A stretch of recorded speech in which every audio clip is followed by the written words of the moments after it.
महाभारत दुनिया का सबसे बड़ा महाकाव्य ग्रंथ है, जिसे भारत का सबसे ऐतिहासिक और दार्शनिक ग्रंथ माना जाता है। हिंदुओं के इस प्रमुख काव्य ग्रंथ को हिंदू धर्म में पंचम वेद माना जाता है।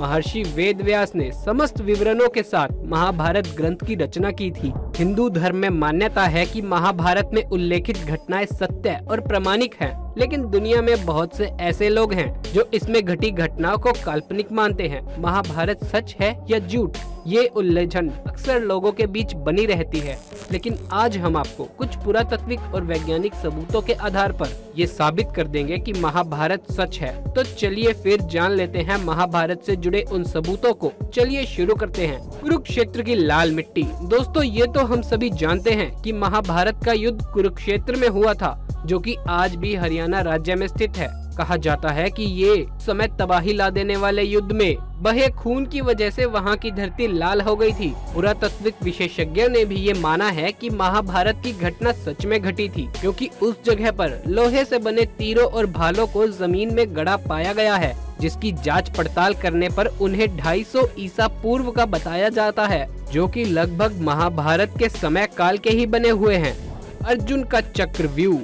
आपने महाभारत में अर्जुन के चक्रव्यूह के बारे में तो सुना ही होगा, लेकिन क्या आप जानते हैं इस चक्रव्यूह का एक जिंदा सबूत आज भी मौजूद है? जी हाँ दोस्तों, हिमाचल प्रदेश के हमीरपुर जिले के 16 सिंगी धार के नीचे बसा राजनोक गांव एक ऐतिहासिक स्थल के नाम से मशहूर है। यहाँ पर पांडव अज्ञातवास के दौरान रुके थे। इसी समय अर्जुन ने यहाँ पर चक्रव्यूह का ज्ञान प्राप्त करके उसे पत्थर पर उकेरा था, जो आज भी वहाँ मौजूद है। इस चक्रव्यूह को ध्यान से देखा जाए तो उसमें अंदर जाने का रास्ता तो साफ दिखाई देता है, लेकिन बाहर जाने का रास्ता पता ही नहीं चलता। इस जगह को पीपलू किले के नाम से जाना जाता है, जो आज भी मौजूद है। ब्रह्मास्त्र और आज के न्यूक्लियर वेपन्स। महाभारत में आपने ब्रह्मास्त्र नाम के भयानक अस्त्र के बारे में तो सुना ही होगा। ये अस्त्र धर्म और सत्य को बनाए रखने के लिए ब्रह्मा द्वारा बनाया गया एक बहुत विनाशकारी परमाणु हथियार है, जिसे केवल दूसरा ब्रह्मास्त्र ही रोक सकता है। अश्वत्थामा अपना ब्रह्मास्त्र चला चुका था, जो इसे छोड़ता है वही इसको वापस लेने की क्षमता रखता है। रामायण में भी लक्ष्मण ने जब मेघनाद पर ब्रह्मास्त्र से प्रहार करना चाहा, तो भगवान श्री राम ने लक्ष्मण को ये कहकर रोक दिया था कि अभी इसका उपयोग करना सही नहीं है, क्योंकि इससे सारी लंका तबाह हो जाएगी और बेकसूरों की जान चली जाएगी। इस प्रकार के अस्त्र रामायण और महाभारत के काल में सिर्फ गिने चुने योद्धाओं के पास ही हुआ करते थे।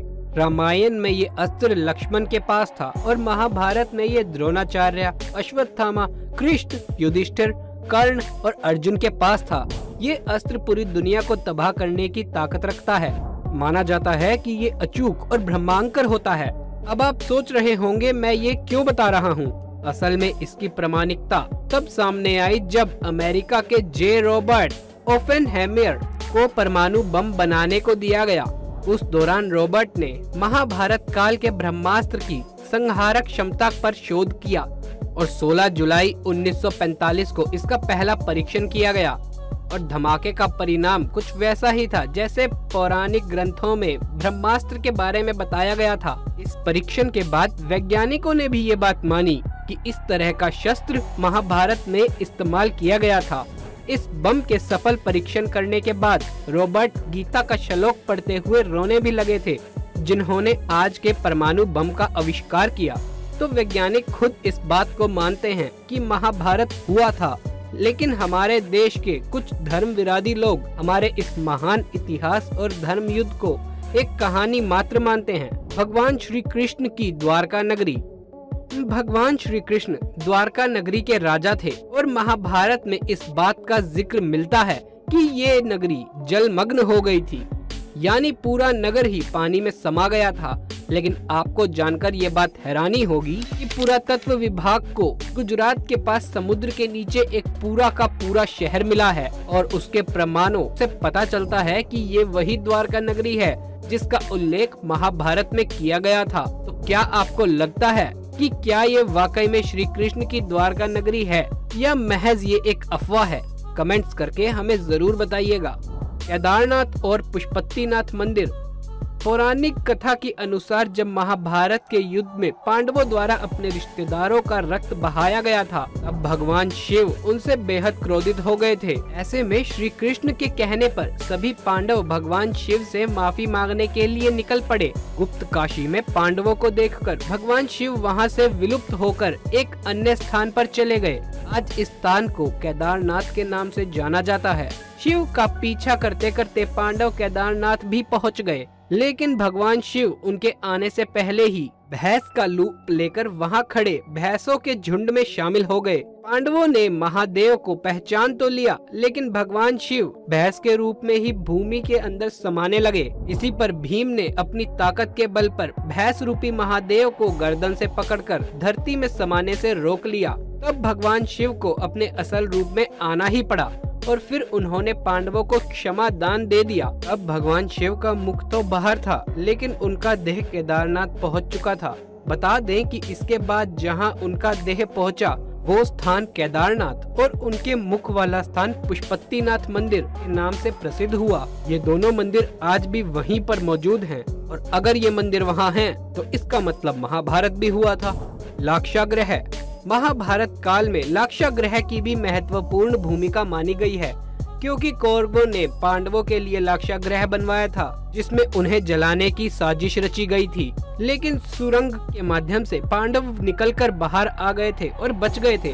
कहते हैं कि आज भी ये सुरंग उत्तर प्रदेश के बरनावा नामक स्थान पर मौजूद है।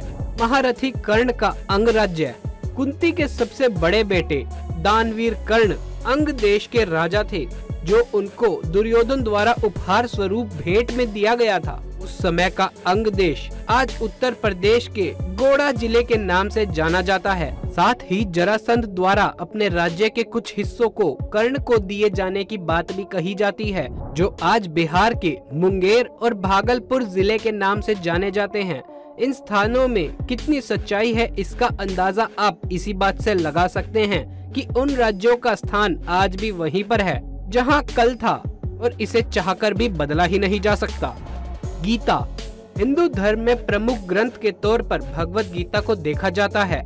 आपने अगर कभी गीता पढ़ी होगी तो आप ये बात अच्छी तरह से जानते होंगे कि गीता के वचन कोई सामान्य व्यक्ति नहीं लिख सकता। ये बात तो सभी जानते हैं कि गीता के वचनों को श्री कृष्ण ने महाभारत में अर्जुन को सुनाया था, और अर्जुन थे पांडव, और अगर पांडव थे तो फिर महाभारत भी हुआ था।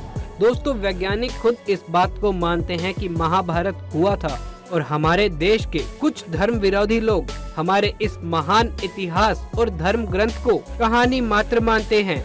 ये सबूत उन तमाम लोगों के लिए है जो इसे महज एक कहानी मानते हैं।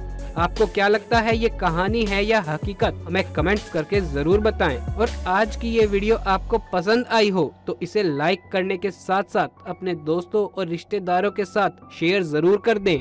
साथ ही हमारे चैनल अमेजिंग लाइफ को सब्सक्राइब करना बिल्कुल भी ना भूलें, ताकि आगे भी आप लोग ऐसे ही इंटरेस्टिंग और साइंटिफिक वीडियोस देखते रहें। फिलहाल के लिए इतना ही। अब इजाजत दीजिए, आपसे मुलाकात होगी अगली वीडियो में। धन्यवाद।